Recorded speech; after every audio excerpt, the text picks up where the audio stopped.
let's try this again. Take two. Ran out of memory on my iPhone. I'm just gonna make a short video on blood python handling, how I handle my blood pythons, and one of my only tools that I basically use to handle these guys is a snake hook. I don't pick them up with this because I don't want to break any ribs or hurt them in any way. They're very heavy-bodied snakes, and what I generally do is use this to tap them on their head to make sure this is the sign for, you're not getting fed. I've picked this up from some of the reticulated python guys I've seen on YouTube. So I'll use this. I'll tap them on the head gently. Sometimes I'll use this to direct the head away from me while I pick them up. And once you have them up, they are pretty docile. My snakes, I've never been struck by any of my snakes, I guess in this defensive mode or anything. I've been tagged while feeding, and that was before I fed with a hook. And actually, you know what? That was when I was feeding with tongs, and even with tongs, if you're not careful and if you're dangling the rat right below you, you can get tagged if the snake is coming up in a striking motion. So what I've done to fix that, to remedy that, is I just kind of make sure my hand and my arm is completely out of range. I don't feed directly above them anymore. I'll just kind of hang them off and make sure that, because sometimes they'll actually, when they strike, they'll actually strike up while they're feeding. So let me show you now my snakes are in temporary tubs right now. This is my female, my only female. I only have 3 snakes right now, or sorry, 3 blood pythons right now. Building up my collection, and hopefully one day we'll breed these beautiful animals. So what I generally do is, let me show you on this girl. I'll just touch her head gently like that, and she'll get all huffy and puffy, but she's very small right now, and she's had feed maybe 3 days ago.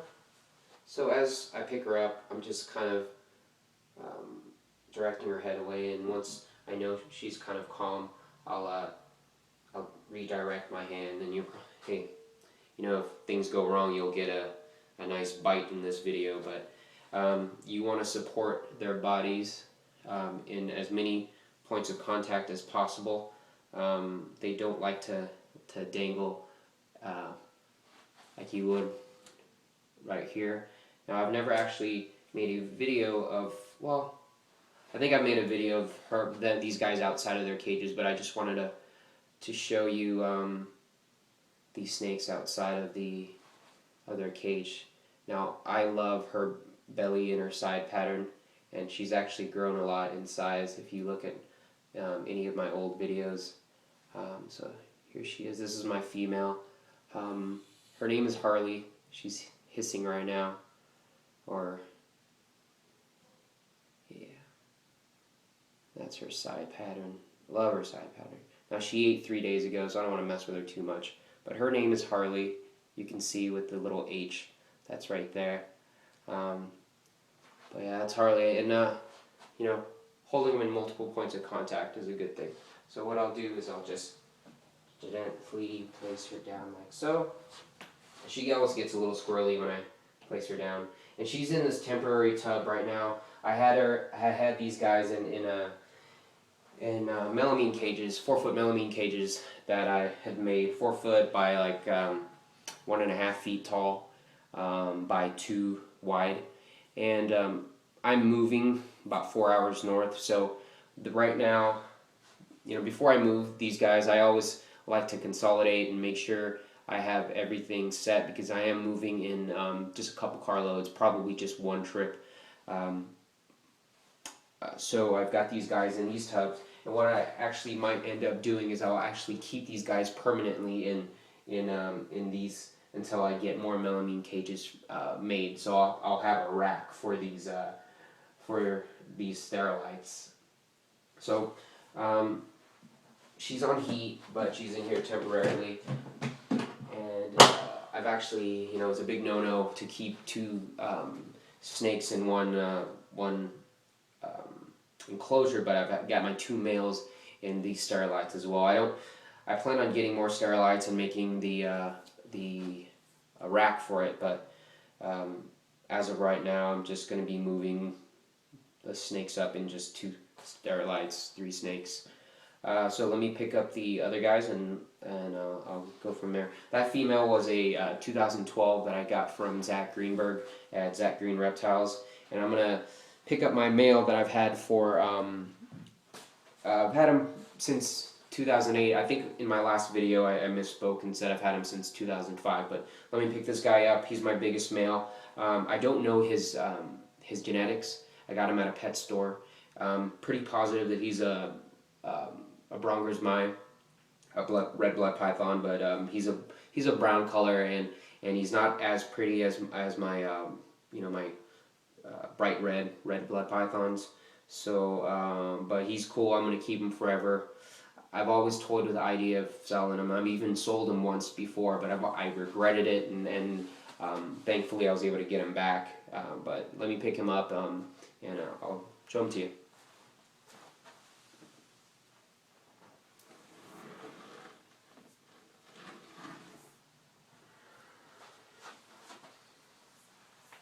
Bear with me.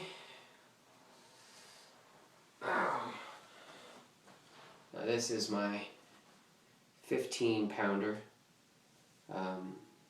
my Bronger's Mai, and you can see his dorsal pattern, and he doesn't want to be held right now.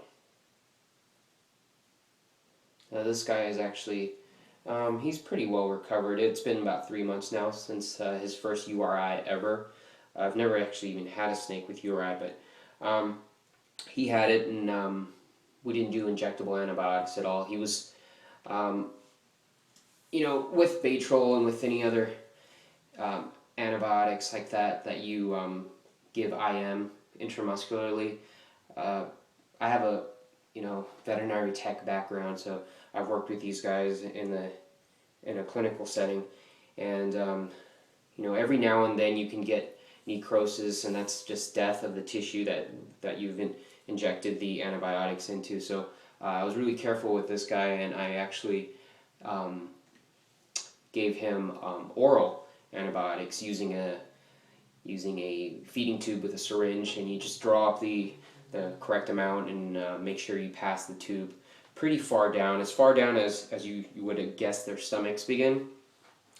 So you're not just like dropping it into the mouth, you're actually feeding a tube, and he was really good for that. Probably not the most easy thing to do for a big snake or a snake that's not very good with it, but he was a good sport, and he let me do that every other day for about 6 or 7 doses. You can do every day, but you can get away with every other day as well. And that was an oral ciprofloxacin that I used for him that was compounded at a veterinary pharmacy. So I'm going to place him down because he's getting kind of squirrely, as you can see, but here's a close-up of his little face and of the rest of his body. This is my male. See that fat tail? Cool, so let me place him down. And this guy, 2008, right there.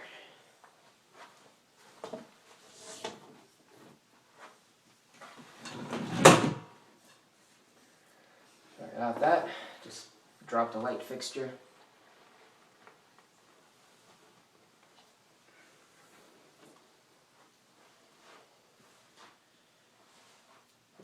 This is my, I think he's a 2011 or 2010.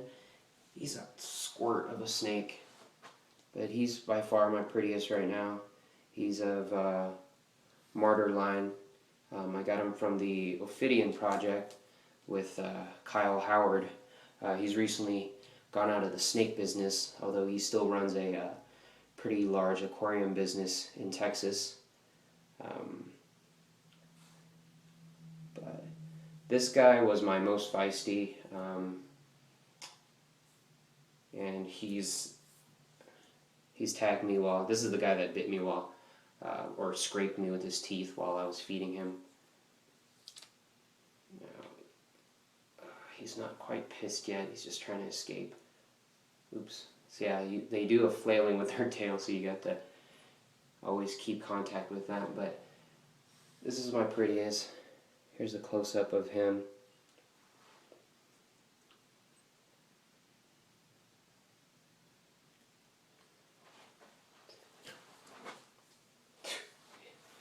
And there he is trying to tag me, so I'm going to put him away and go back to the video.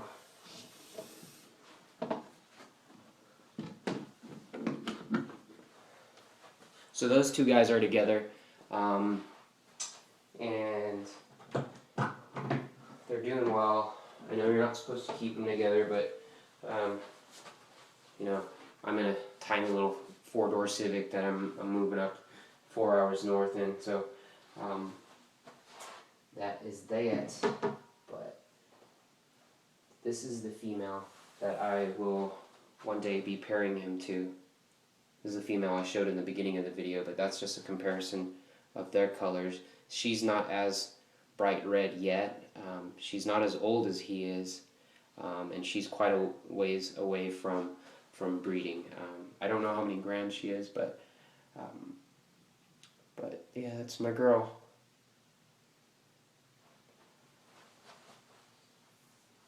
So I'm gonna go out with just showing you a side pattern. Cool. Alright guys, thanks for watching.